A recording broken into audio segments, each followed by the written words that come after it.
No, wait a second. Hi, everyone. It is my great pleasure to introduce Adam Sikora from University University at Baholo, SUNY. He will share with us some latest advances in the theory of Kauffman bracket Skein modules. Take it away, Adam. Thank you. Thank you. And I'm glad to contribute to this conference celebrating Lou's work, especially since this work is motivated by his bracket polynomial. Well, everybody in the audience, I think, knows where I live, but since this talk will be somewhere there posted on YouTube, I live 20 miles from the Niagara Falls. So everybody knows the Kauffman bracket polynomial, which is an invariant of links in R3. And let me try to make sure that I can point anything.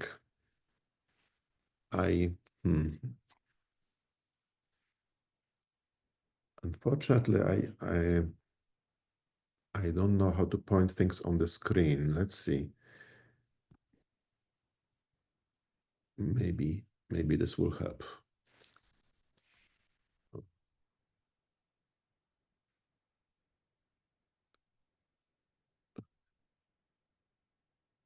Oh my God.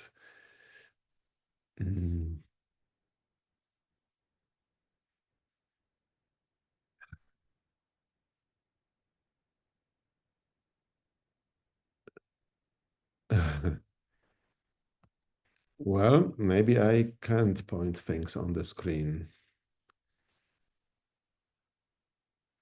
So let's see.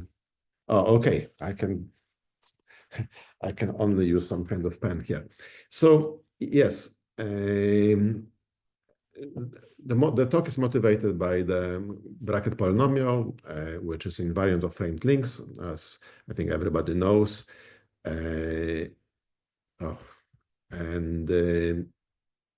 It's very unfortunate. I wish I could. Maybe I really should try to spend just a few seconds trying to really spotlight. Oh, okay, great. Okay, this is much better. So, which was invented, I think, in 1984 by Lou. And the motivation for this work is the following problem, the problem of extending the bracket polynomial from R3 to links in all three-dimensional manifolds. And that is, I hope I was able to convince my audience, because experts know about this, that it's a very difficult problem, despite its elementary formulation. And as we try to solve this problem, we'll relate it to various sophisticated aspects or topics in geometry, algebra, and quantum physics.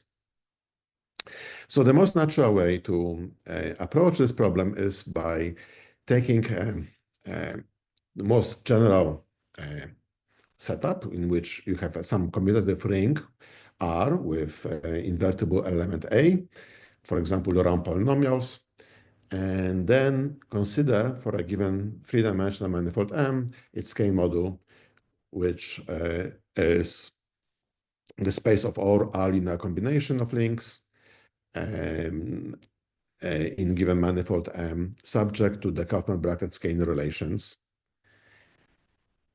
And so it's an R module introduced by Józef Przytycki and Vladimir Turaev. And this construction immediately introduces a link invariant, yes, which associates to link L its equivalence class in this module.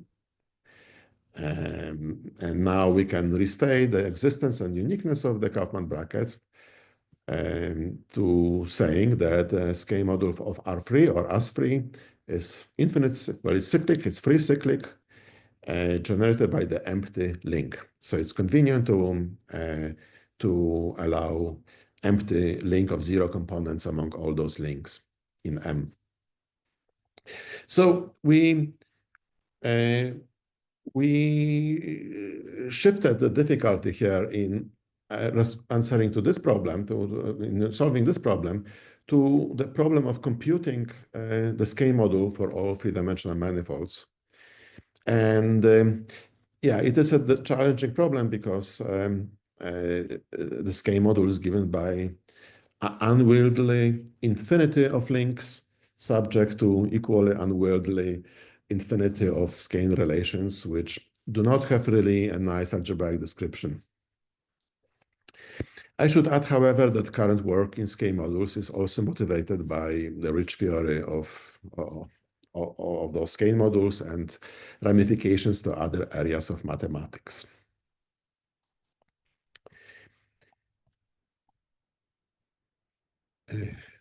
Okay, so since I mentioned that Skein modules are difficult to understand, it's useful to consider first the simplest possible value of A to give some understanding of, to gain some understanding of what Skein modules are.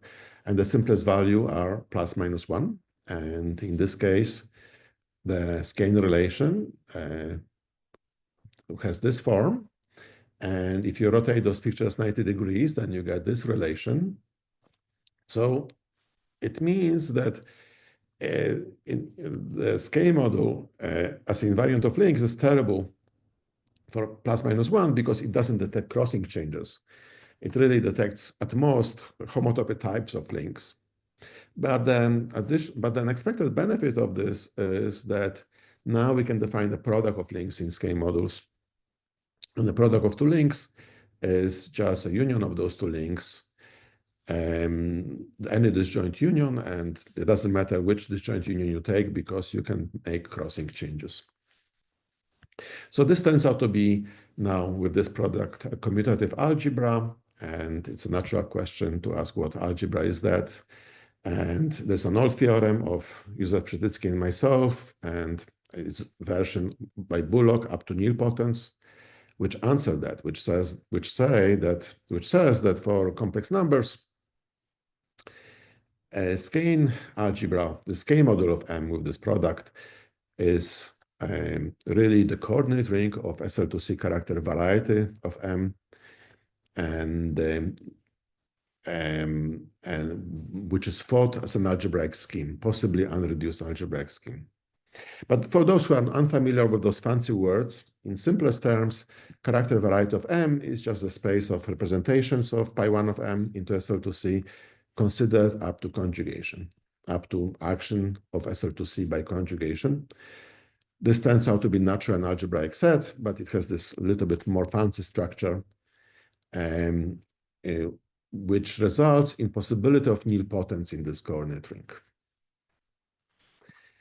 And this is an important object in geometry, in quantum physics, because it's also the space of flat SL2C connections on M.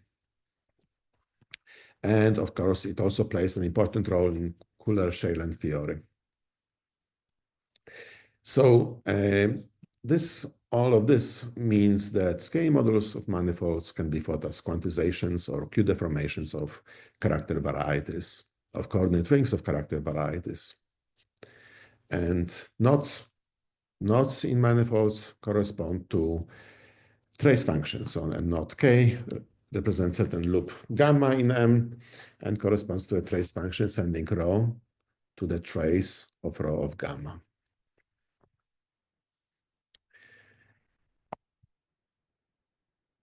So there are three important aspects of this theory. The first one is for oriented surfaces or thickened oriented surfaces. In this case, Skein modules turn out to have a basis given by multi-loops in sigma without trivial components. So such multi-loops can be thought as framed links in thickened surface. And this is a result of Przytycki. So this is a very satisfying result, which says that unlike just one polynomial, the bracket polynomial forest free, here you have an infinite family of polynomials of invariance of links indexed by those multi-loops. Additionally, the Skein algebra, the Skein module is also an algebra because you can now, in thickened surface, you can define the product of two links by stacking one link on top of the other one. And there are some important developments and results in this context. There is Bonahon-Wong theory.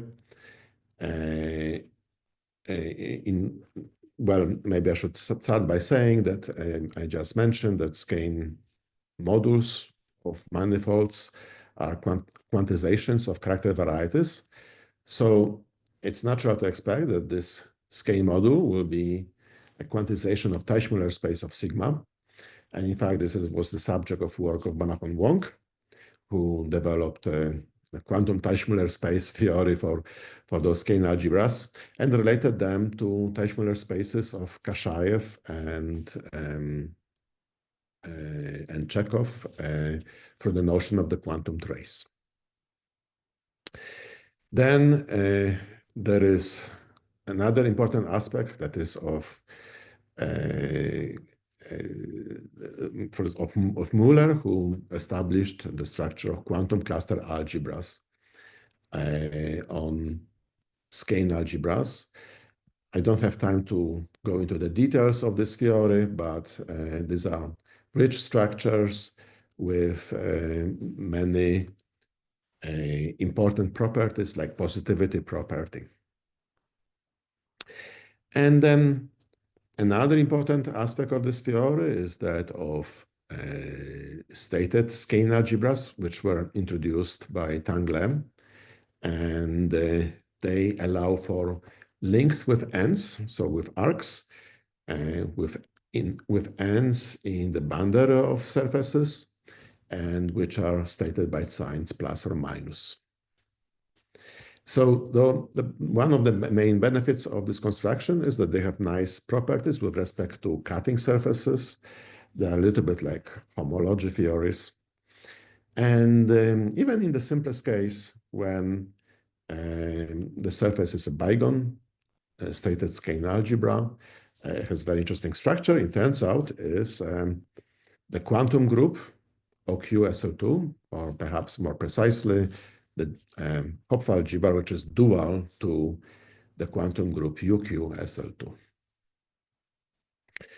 Another important, perhaps, development is the theory of SLN Skein modules, which I introduced now over 20 years ago, which quantize SLN character varieties, which are built of certain invariant graphs. And now recently, those modules were extended to stated Skein algebras, stated Skein modules, with also a similar theory as that for the Kauffman bracket one.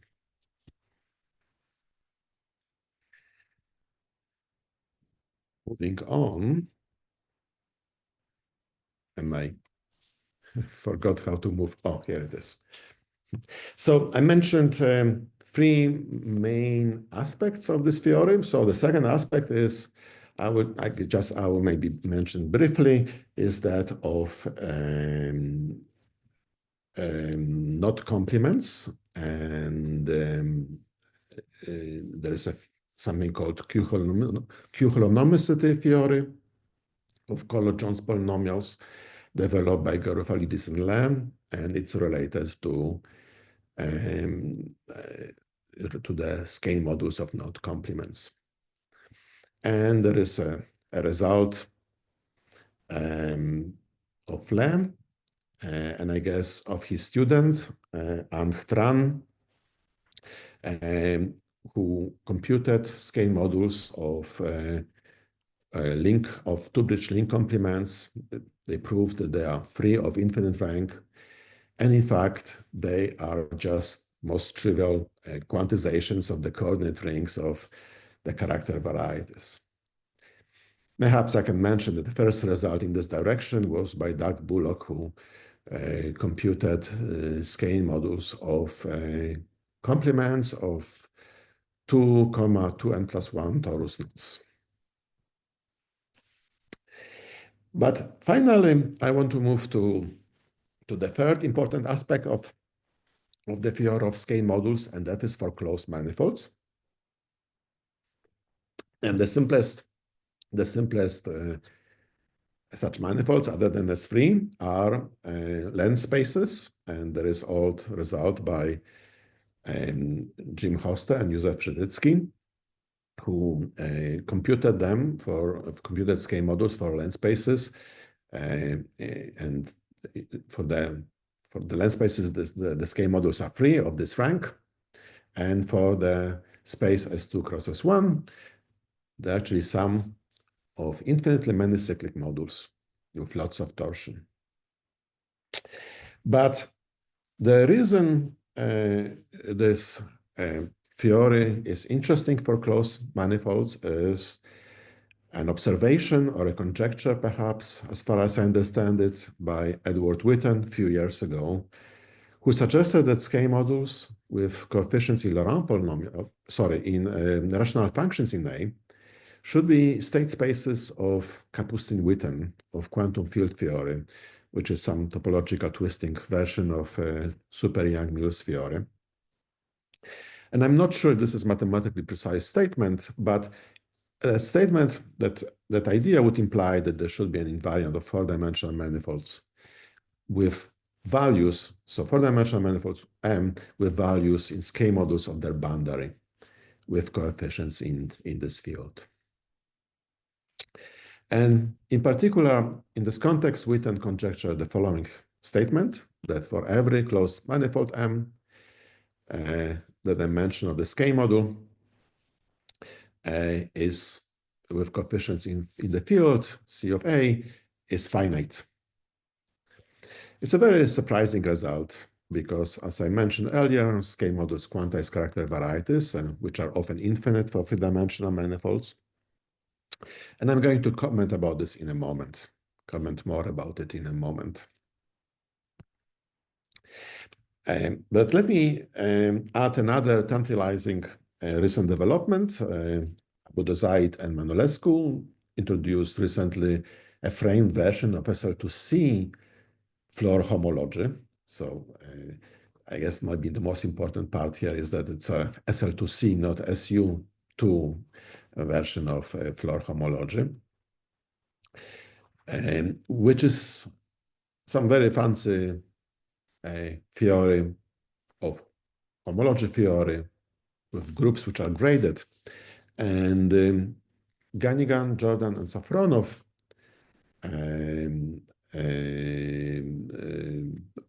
conjectured that Skein modules with coefficients in fields are really the zero part of this homology theory.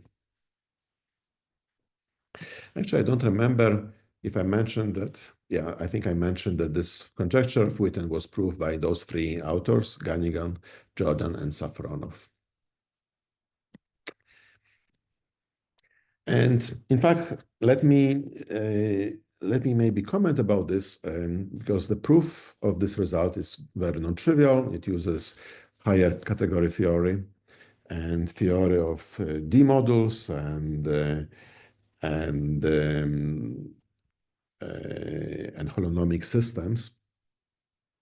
And the result is non-constructive in the sense that it doesn't give a specific concrete geometric interpretation of the dimensions of those Skein modules. And this was the motivation for Renaud Dechery, Effie Calfagiani, and myself to understand those dimensions. And to do that, we need to look back at character varieties. So I introduced this fancy character variety, which may or may not be reduced. And I would like to denote the reduced version of it by just simple X of M. So this is an algebraic set. Underline this variety. In simple terms, the coordinate ring of that is just the coordinate ring of this fancy character variety divided by its nil radical. And now, for what I want to state, we need a notion of a tame a module, tame module, over a ring of Laurent polynomials. And a module is tame if it's a direct sum of cyclic modules, plus one additional technical condition, which says that it cannot contain at least one cyclic module of the following form. And frankly, we don't really need to worry about this, I think. This is not really very essential, I think, to worry about this detail. So now with having this notion, we can now state main result of Effie, Renaud, and myself, which says that for a closed manifold with tame Skein module, the dimension of the Skein module with coefficients over the field C of A is sandwiched between the cardinality of the character variety, which may be infinite, and the dimension of this coordinate ring of this fancy character variety. Maybe it's important to add here that really those two dimensions are almost the same in the sense that this dimension is the cardinality of character variety plus some possible additional dimensions describing the nilpotence in this ring. So in particular, when this fancy X is reduced, those two dimensions coincide, and we have simple inequality, which says the dimension of Skein module over a field is really the cardinality of the character variety. Furthermore, we have really also a method of computing specific bases of these Skein modules when the character variety is reduced. So an interesting corollary of this is that if character variety is infinite, then manifold, the Skein module cannot be tame because it would imply that this dimension is infinite, and we know from the above theorem that this can never happen for closed M. So this means that if character variety is infinite, then the algebraic structure of Skein modules is very complicated. They can either cannot be sums of cyclic modules, or if they are, they must have a lot of torsion. Almost all of those cyclic modules must be torsion. Maybe that's the best way to say it. Perhaps I should say something about the proof of our theorem, and it involves several components. The Rzutkin-Turayev quantum invariance of free manifolds, Bonahon-Wong theory of quantum Teichmuller spaces, Charlie Frommans and Joanna Kania-Bartoszyńska and Tangle theory of geometric Skein modules, Skein algebras and their relation to Azumaya algebras, and even the non-semisimple quantum invariance of Konstantinov, Gir, and Patron Mirand.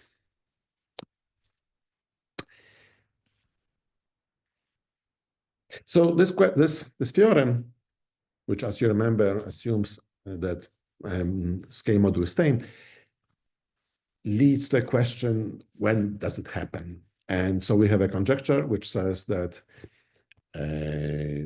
for closed three-dimensional manifolds, the following are equivalent. M is irreducible and non-Haken. And then second statement is that Skein module is finitely generated. And third statement is that Skein module is tame.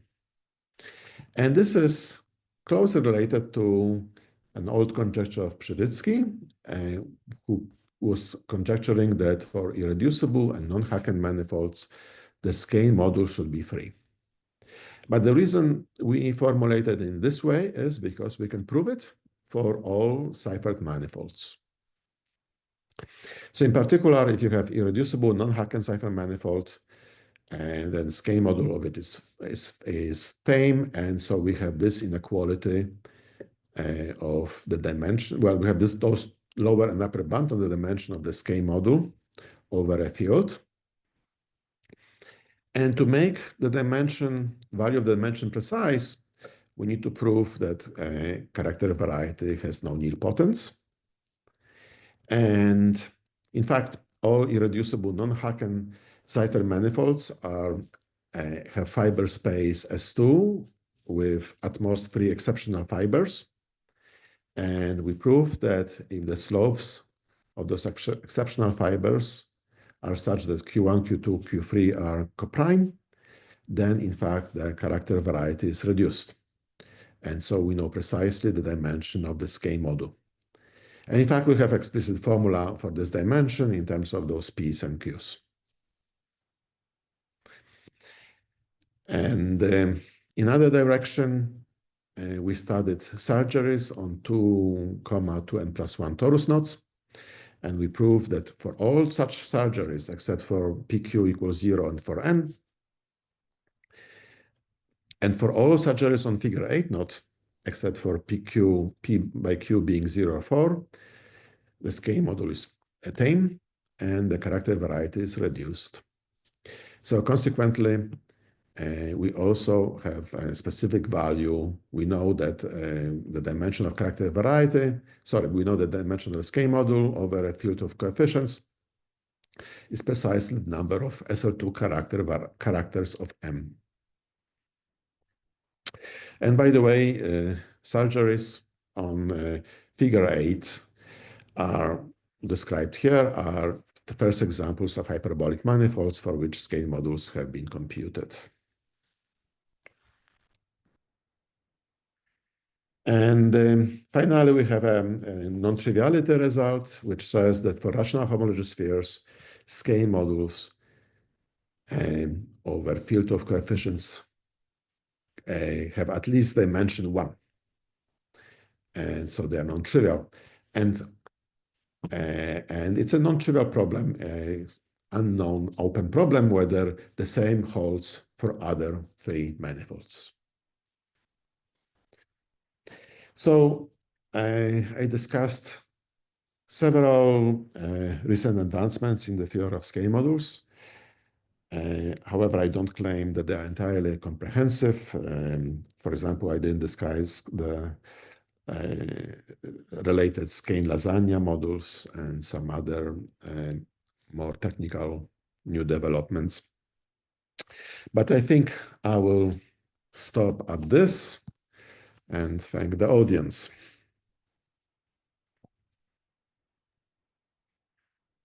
Thank you, Adam.